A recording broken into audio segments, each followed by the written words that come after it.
আসসালামু আলাইকুম প্রিয় শিক্ষার্থীরা। আজকে আমরা ষষ্ঠ শ্রেণীর ইংরেজি বইয়ের চ্যাপ্টার 1 নিয়ে কথা বলবো ইনশাআল্লাহ। প্রথম চ্যাপ্টার 1 এ আছে টকিং টু পিপল, অর্থাৎ লোকজনের সাথে কথা বলা। দেখে এতে কি আছে, 1.1 এ আছে ask and answer the following questions with your friend.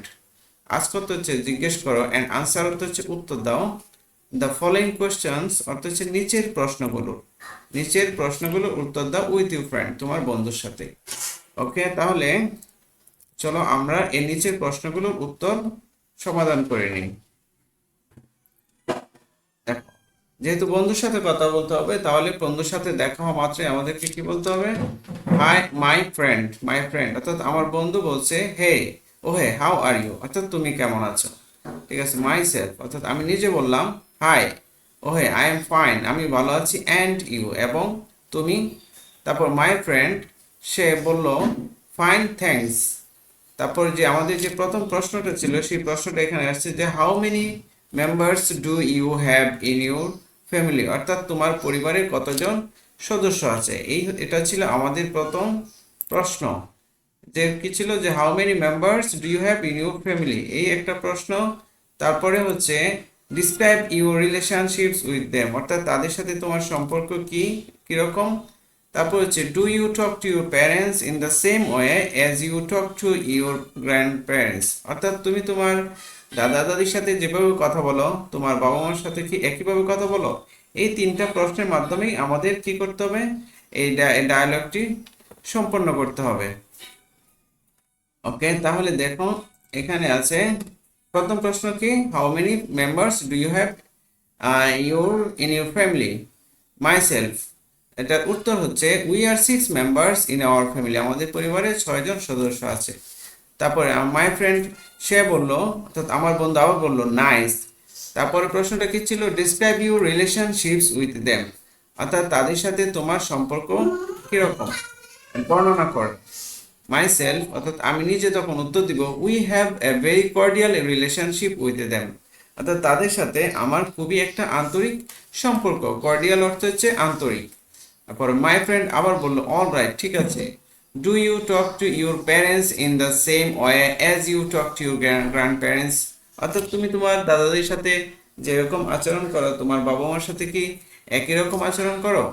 এটার উত্তর হবে, তো মাই সেলফ, আমি নিজে বলবো ইয়েস, হ্যাঁ করি।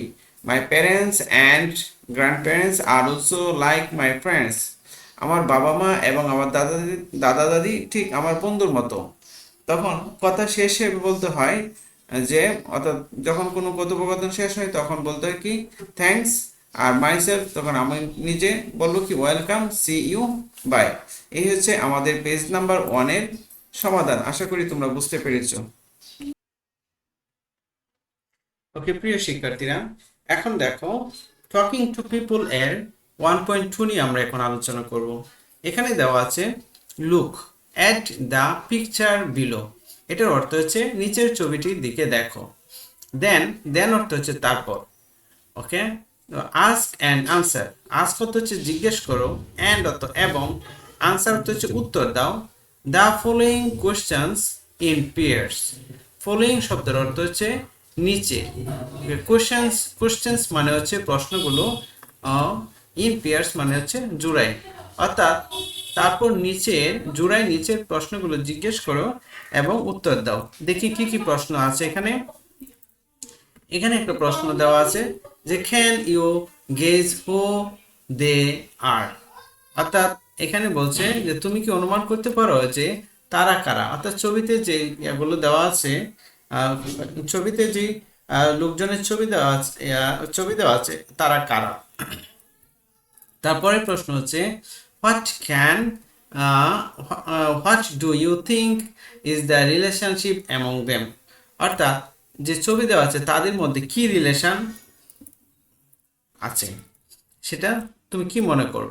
ওকে, তারপরের প্রশ্ন হচ্ছে যে what do you think they are talking about, অর্থাৎ তারা কি নিয়ে কথা বলছে।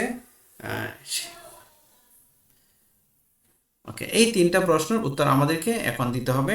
তাহলে চলো প্রশ্নগুলোর উত্তর সমাধান করে নিই। এখানে দেখো প্রথম প্রশ্নটা বলেছিলাম যে ক্যান ইউ গেজ হো হো দে আর, অথবা এরকম থাকতে পারে প্রশ্নটা, what can you see in the picture, অর্থাৎ ছবিতে তুমি কি দেখতে পাও। তো এটা আনসার হবে I can see 3 people in the picture, কারণ ছবিতে কি ছিল, 3জন লোক ছিল।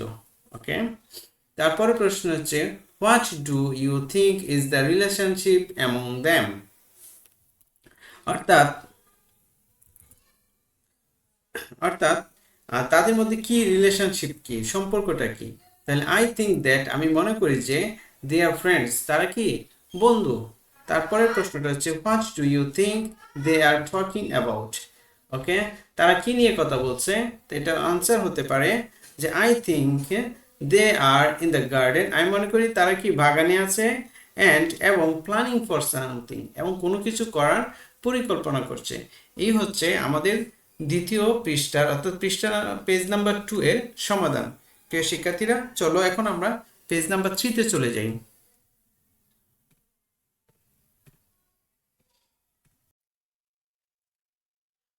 ওকে, প্রিয় শিক্ষার্থীরা, এখানে 1.3 তে আছে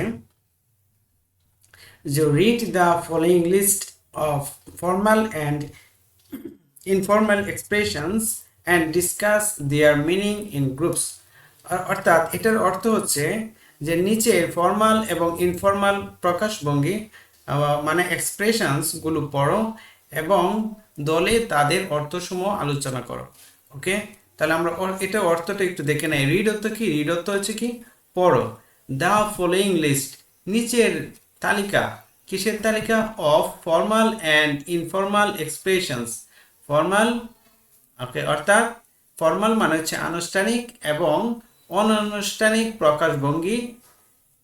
ওকে, তারপর হচ্ছে অ্যান্ড এবং ডিসকাস, ডিসকাস অর্থ হচ্ছে কি আলোচনা করো। দেয়ার মিনিংস, তাদের অর্থ। ইন গ্রুপস, দলে, কিভাবে দলে। ওকে, অর্থাৎ নিচের ফর্মাল এবং ইনফর্মাল প্রকাশভঙ্গি মানে এক্সপ্রেশনস, এক্সপ্রেশনস বানানটা হচ্ছে EXPRESSIONS, এক্সপ্রেশনসগুলো পড়ো এবং তাদের এবং দলে তাদের অর্থসমূহ আলোচনা করো। তাহলে শিক্ষার্থীরা চলো আমরা এটা আলোচনা করি অর্থগুলো।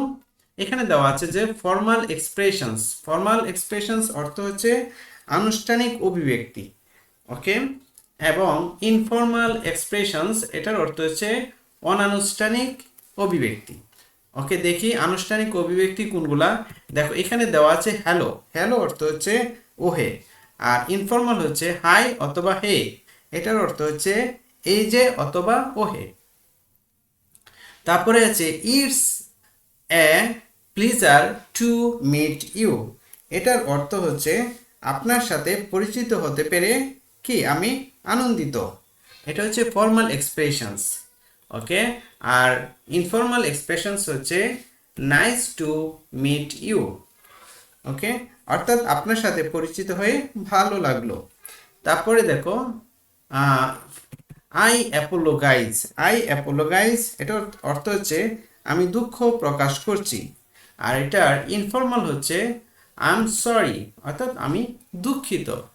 তারপর হচ্ছে মাচ অ্যাপ্রিসিয়েটেড, মাচ অ্যাপ্রিসিয়েটেড অর্থ হচ্ছে অনেক ধন্যবাদ। ওকে, মাচ MUCH, মাচ অ্যাপ্রিসিয়েটেড বানানো হচ্ছে APPRE, CIA, appreciated, TED, appreciated, অর্থাৎ অনেক ধন্যবাদ। এটা ইনফর্মাল এক্সপ্রেশন হচ্ছে কি থ্যাঙ্কস। ওকে, তারপরে দেখো এখানে আছে could you please help me, could you please help me. এখানে দেখো কুড বানানো হচ্ছে CULD, কুড। ওকে, আর কঠিন শব্দগুলো আমি একটু বানান করে দিচ্ছি। প্লিজ, প্লিজ হচ্ছে PLES, প্লিজ। ওকে, তার মানে হচ্ছে could you please help me, অর্থাৎ অনুগ্রহ করে আপনি কি আমাকে সাহায্য করতে পারবেন। ওকে, আর এটা ইনফর্মাল এক্সপ্রেশন হচ্ছে ক্যান ইউ হেল্প মি, আপনি কি আমাকে সাহায্য করতে পারবেন, অথবা হেল্প মি, আমাকে সাহায্য কি করো। ওকে, তারপরে দেখো এখানে আছে যে how are you doing, how are you কি ডুইং, এটার অর্থ হচ্ছে আপনি কেমন আছেন। এটা হচ্ছে ফর্মাল এক্সপ্রেশনস। আর ইনফর্মাল এক্সপ্রেশনস হচ্ছে, ইনফর্মাল এক্সপ্রেশনস হচ্ছে হোয়াটস গোয়িং অন অথবা হোয়াটস আপ, এটার অর্থ হচ্ছে যে কেমন যাচ্ছে বা চলছে, অথবা হোয়াটসঅ্যাপ অর্থ হচ্ছে কি খবর। ওকে বন্ধুরা, তারপরে দেখো এখানে আছে do do you want to share. এটার অর্থ হচ্ছে আপনি কি শেয়ার করতে চান। Do you want to share অর্থাৎ আপনি কি শেয়ার করতে চান। আর এটা ইনফর্মাল হচ্ছে ওয়ান্ট টু শেয়ার, আপনি কি শেয়ার করতে চান। ওকে, তাহলে পরে দেখো I am not able to attend. Am am I A M কে সংক্ষেপে অ্যাপোস্ট্রোফ দিয়ে কি লিখছে am, not able A B L E able, এটা উচ্চারণ কি হবে কি able. T O to attend A T T E N T, এটা উচ্চারণ হবে অ্যাটেন্ড। এটা অথবা এরকম থাকতে পারে I am not able to do it, অর্থাৎ আমি এটা করতে পারবো না। ওকে, এটা এখানে ইনফর্মাল এক্সপ্রেশন হচ্ছে আই কান্ট মেক ইট, অর্থাৎ আমি এটা করতে পারবো না। ওকে প্রিয় শিক্ষার্থীরা, আমরা এটার অর্থ সহ কি পড়েছি, আশা করি তোমরা বুঝতে পেরেছো। তারপরে দেখো 1.4 আছে read and practice the following two conversations with your friends. ওকে, তোমার বন্ধুর সাথে নিচের কথোপকথনগুলো কনভারসেশনসগুলো পড়ো এবং অনুশীলন করো। ওকে, নিচে কতগুলো কথোপকথন দেওয়া আছে সেগুলো কি করতে বলছে, অনুশীলন করতে বলছে। ওকে বন্ধুরা, তাহলে চলো আমরা নিচেরগুলো পর্যায়ক্রমে অনুশীলন করে নিই।